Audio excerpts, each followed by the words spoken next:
July August গণ অভ্যুত্থানের চরম মুহূর্তে ছাত্র জনতাকে লক্ষ্য করে কোনো ধরনের দমনপীড়নে অংশ না নিতে সেনাবাহিনীকে সতর্ক করা হয়েছিল বলে জানিয়েছেন জাতিসংঘের মানবাধিকার বিষয়ক হাইকমিশনার ভলকার তুর্ক। সম্প্রতি সংবাদ মাধ্যম বিবিসি ওয়ার্ল্ড সার্ভিসের হার্ট টক অনুষ্ঠানে তিনি একথা বলেন।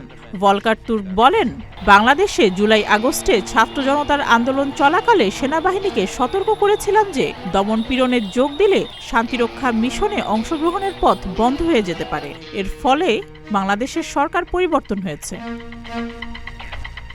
বিবিসির অনুষ্ঠানে অবরুদ্ধ গাজা, সুদান, ইউক্রেন সহ বিশ্বের বিভিন্ন দেশের পরিস্থিতির প্রেক্ষাপটে জাতিসংঘকে ক্ষমতাহীন বলে মনে হচ্ছে জানান বিবিসির উপস্থাপক স্টিফেন সাকার।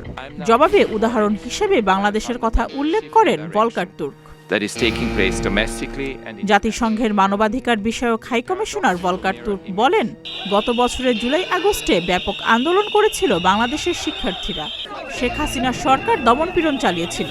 ছাত্রদের আসার জায়গা ছিল আসলে আমরা কি বলি এবং আমরা কি করতে পারি। আমরা তখন সেনাবাহিনীকে সতর্ক করেছিলাম, যদি আন্দোলনে জড়িয়ে পড়ে তাহলে আর জাতিসংঘের শান্তিরক্ষা মিশনে অংশগ্রহণকারী হিসেবে থাকতে পারবে না। ফলে আমরা পরিবর্তনটা দেখতে পেলাম। 8ই আগস্ট ডক্টর মোহাম্মদ ইউনূস সরকারের দায়িত্ব নিলেন। তিনি আরও বলেন, গত বছর বাংলাদেশে গিয়েছিলাম। আমরা একটি অবস্থান নেয়, আমরা কথা বলায় এবং তাদেরকে সহযোগিতা করায় ছাত্ররা আমাদের প্রতি খুব কৃতজ্ঞ ছিল। গত বুধবার সাম্প্রতিক মানবাধিকার পরিস্থিতি এবং মানবিক সহায়তা নিয়ে অনুষ্ঠিত সাক্ষাৎকার প্রচার করে বিবিসি ওয়ার্ল্ড সার্ভিস। এ সময় ভলকার তুর্কের সাথে কথা বলেন বিবিসির উপস্থাপক স্টিফেন সাকার।